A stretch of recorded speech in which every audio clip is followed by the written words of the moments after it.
everyone. Welcome back to the Broncos Podcast Network and YouTube for the latest episode of Broncos Now. As always, I'm your host, Sydney Jones. And coming up on today's episode, we'll hear from head coach Sean Payton, quarterback Russell Wilson, and safety Justin Simmons. Plus, we'll take a look at today's injury report. All that and more coming up.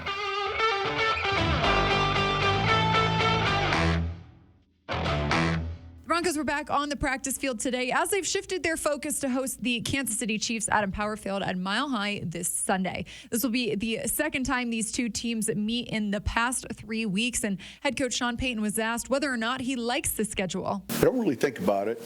It kind of falls into that category of, focused on the stuff you can control. And, when the schedule comes out, there's things I look at, away games, time changes, next week, what time of the year, that kind of thing, bye week. But I think it's happened to me a few times, where we had an opponent twice in 3 weeks. I can't recall how many times, but not much. Quarterback Russell Wilson was also asked about it, and he talked about the challenge of playing the Chiefs' defense twice in such a short amount of time. Yeah, their defense is playing really good football. I mean, they've been playing some of their best football they've played on defense. They got a lot of good guys up front. They got good linebackers, they got good secondary. They do a lot of great things. They're coached extremely well. They've been in the system for a while, too. You can definitely tell that.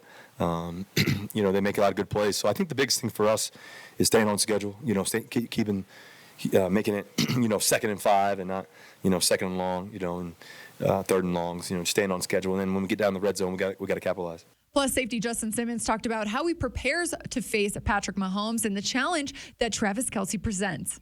I always look at it from an overall defensive standpoint, and while there has been, some success here or there, I ultimately measure it by if we won or if we lost, and not to sound I'm beating a drum when I'm up here talking, but I do. That is how I view it. And so when I go in and I'm looking at the film and I'm watching what we did last week, and I'm watching, how the KC offense prepares for, other teams that they're playing. I like to look at situationally what set those teams up to win or what set those teams up to lose. And once again, I'll go back to the last time we played them, in Arrowhead on that Thursday night game. Offense goes down and score. We make it a one-possession game, 16-8. And if we get a 3 and out, we have an opportunity to give our offense the ball back and go down to tie the game. And then, and anything's up at that point in time. But we weren't able to do that, gave up a field goal there at the end.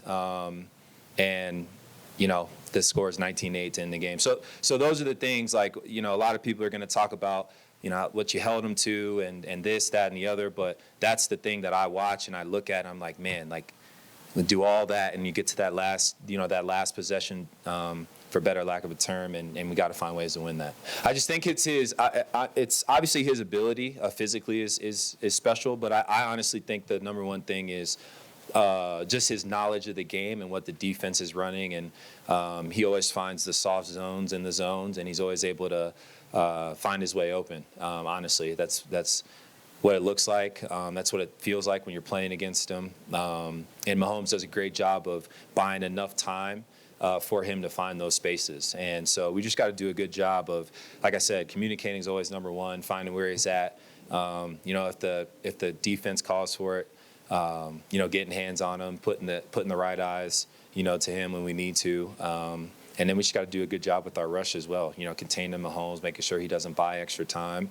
And we just got to be, all 11 have to be on board when you're playing a team like KC, and we will be on Sunday. Broncos have lost 16 straight games to the Chiefs, and both Russell Wilson and safety Justin Simmons talked today about what it would mean to break that streak on Sunday. Yeah, it matters. It matters. It matters to go out for the season, number one, to play, to win this game. We obviously won last week. We want to keep the momentum. That matters a lot. Momentum. That feeling of winning the locker room, there's nothing better. I mean, just for our fans too, and the crowd, and just what it means to to everybody in this city, just winning in general, and then also too, obviously, to be able to pull this game off and be able to get a win against the Chiefs, which definitely matters a lot. Yeah, I mean, it's frustrating, but it's a new team. It's a new year. Right now, we lost to them one time. It's 2023, and we got to find a way to get a win at home. And as the Broncos are coming off their second win of the season, Russell Wilson did talk about what it takes to win and what this team learned on Sunday versus the Packers. Well, I think there's a lot of things to winning. Number one, you got to have great practice habits. We have those. I think we have great practice habits. That's the first thing. I think the second thing is that you got to go out and every week and know the plan really well, execute the plan really well. I think that we do a really good job of that for the most part. I think, though, the third part of it, though, is that relentless belief and relentless, just swagger, and edge. When the game's on the line and you don't blink, you don't waver, you just know, And I think that we've had a couple moments this year where we feel like that. Obviously, the Chicago game was definitely one of them. Even though we were down, we came back. It showed great belief. It showed great tenacity. It showed great relentless nature. I think there's some other games in there that we've done that, but it's just the ball maybe didn't go our way that night. But I think that the thing is that we're all learning together. And the great thing about it is we want to stay like this. We want to keep growing. We want to keep evolving. We want to keep believing in what we're doing and how we're doing it and how we're being coached. And we're definitely being coached in a great way.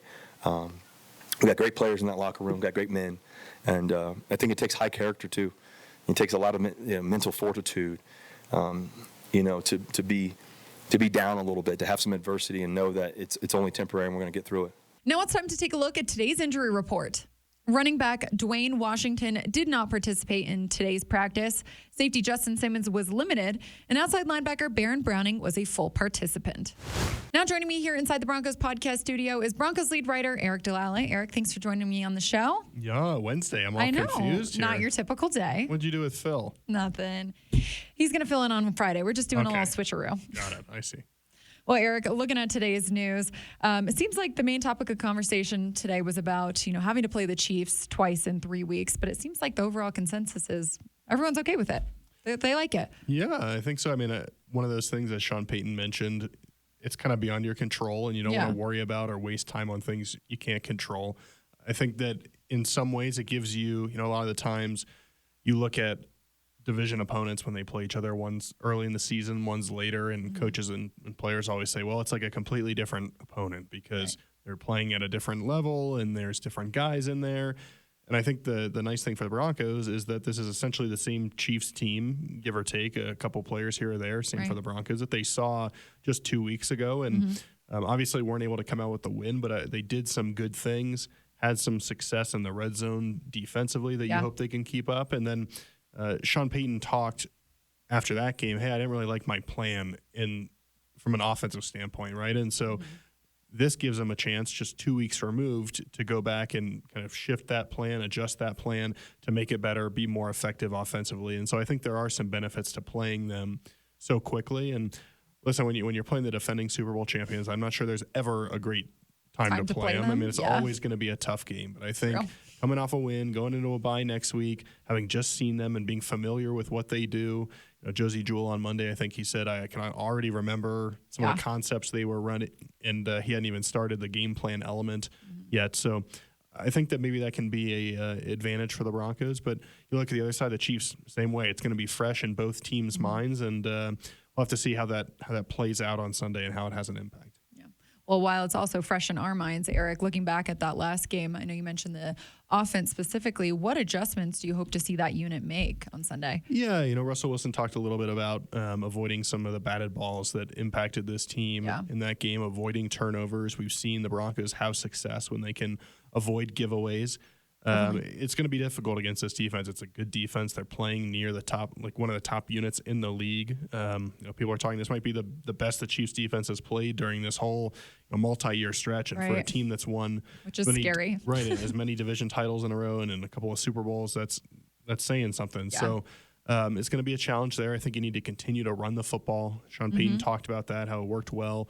And then, of course, the Broncos just need to convert on third downs, put themselves in third and manageable, and then convert in the red zone into touchdowns. And it sounds like a lot, right, to get turned around, but we've seen the Broncos do that several times this year. And then you've got to play at that high level. I mean, that's what it's going to take to beat a team like Kansas City. Definitely. Defensively, I think, Sid, the key is you watch the Chargers give up some big plays last week, and I think the key, which Denver didn't really do, they didn't really give up that home run play in that Thursday night game. And I think it's got to be the same thing this week. Avoid giving up the 50 to 60-yard touchdown. Right. Keep them in front of you.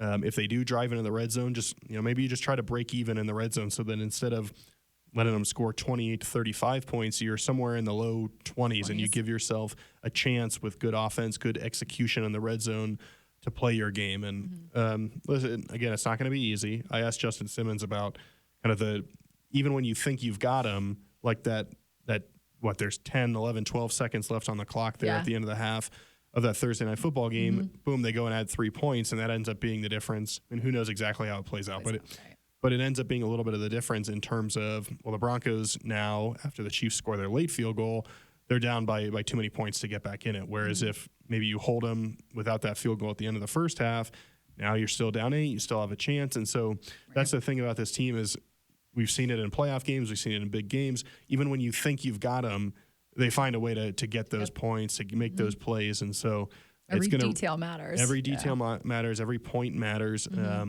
It's going to be you got to have the full 60-minute effort here to beat these guys. Definitely. We're going back to the offense real quick. Yeah. Eric, I know quarterback Russell Wilson, he talked today about this special connection that is developing between him and Courtland Sutton. And, looking at what their games the past couple weeks, hope to see that duo kind of continue that here versus the Chiefs. Yeah, Courtland was great against the Packers. And I think I said this, either right after the game or Monday when we were looking back at it, they don't win that football game if Courtland Sutton doesn't play like that. 3 catches for first downs on third down attempts, has the touchdown on another third down, had that long 33-yarder. I mean, he made big play after big play. And you look at the stat sheet, and 76 yards. I mean, it doesn't stand out as a remarkable game. But he made big plays when it mattered. And I think we've seen that from him. Certainly in the red zone, he's been the team's top target, 5 touchdown catches already after he had 4 combined from 2020 through 2022 and has 5 this year. So, and again, his career high 6, which he had back in that Pro Bowl season. I would assume if all goes well that he's going to fly past that. Exactly, knock on wood. But he's playing really good football right now. He's clearly got the trust of Russell Wilson. And we've seen that for a long time, right? You think back to the Colts game last year on that 2-point conversion, a couple other times. He's going to fire it into Courtland Sutton, the 2-point conversion against Washington. He's going to fire it in there to Courtland Sutton, give him a chance to make a play. These DBs in Kansas City, we heard the Broncos talk a couple weeks ago. They're physical. Can't let them get their hands on you. A guy like Courtland Sutton, who's a physical receiver himself, he probably has a good chance to match up with those guys. And he'll need to have another good performance, I think, for the Broncos to find a way to win this football game. Yeah. Well, Eric, I know you're tired of talking about it. I'm certainly tired of talking about it, but we have to address the streak here. 16 straight losses to the Chiefs, but seems like everyone that was asked about it today, they're not really putting their energy towards that anymore. Yeah, it's interesting because a few weeks ago, I feel like it was more of a storyline, and maybe if this game was 5-6 weeks from now, it would be. I feel like this game is more about just getting a win, finding a way to go into the bye with 2 consecutive wins. And Justin Simmons, I think, had the right approach where he's looking at it as the Broncos have lost 1 game to the Chiefs in 2023, and that's this iteration of the team. And can you find a way to get even there? And they beat you on their home turf. Can you do it here in Denver? Guys, again, they still talk about the pride you've got to have, and Russell Wilson did say, hey, ending the streak matters. But I think it's more about, can you find a way to get a win over a really good football team and prove to yourself that you can beat anybody in this league and that you essentially can change the tone of your season? Because if you go into the bye week 3-5, which is obviously not where you wanted to be, but with 2 consecutive wins, including 1 over the Chiefs, and that streak, split with the Chiefs for the year, get your first divisional win, I think you'd feel really good with where you're at, compared to a few weeks ago. And then face the second half of the season when it arrives, and you do all that. But this is about a chance where, the Broncos could get a really big win for this team on Sunday, and I think change maybe the trajectory of the season. Yeah. Eric, this last bit is kind of off topic, but I thought it was interesting. Sushi again? No, not sushi, okay. Although I do love sushi. It is about head coach Sean Payton, though. He spent a lot of his press conference today talking about advanced analytics and how that's really impacted how his play calling and even technology based on how he monitors players at practice too. Really interesting stuff. Yeah, I mean, it shows you that Sean is kind of, he's this old school coach in a lot of ways, and he talks about that from the Bill Parcells kind of mindset of, I think, tough love and hard practices and that sort of thing. But the way that he talked about mixing in analytics and advanced metrics and all this sort of stuff really made sense. And it's, people think about that on fourth down and 2-point conversions, and that's what he talked about. But there's all sorts of stuff during the draft process. How does this guy run? What is, how are you able to use some of these numbers and data to build this sort of quote unquote perfect player? And then how do these prospects fit with that? Same with free agents. In practice, how are we monitoring how much guys are working? He talked about offensive linemen doing little tiny laps so that they could meet their step goal during practice. But I think it just shows that kind of how every coach has had to adapt to this and use it to their benefit. And certainly the Broncos are doing that with their analytics team. And I do think there's still that intangible gut feel that you've got to use. And Sean Payton talked about that, where he said, listen, it might be a fourth down and I'm not going for it. And it might not be because 60% of the time you convert this or this number is here. It might be because my left tackle's getting beat all day, referring back to a game he had when he coached the Saints. And so there's still that human element. I think being able to marry those together gives you the best chance to win. And it is interesting to hear him talk about that, and certainly something that he sounds passionate about. And not something the average fan really thinks about either.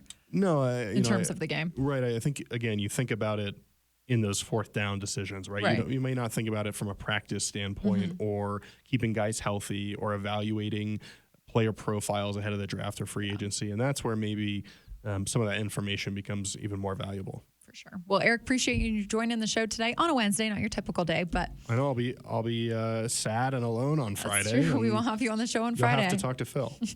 Well, appreciate you coming on. You got it.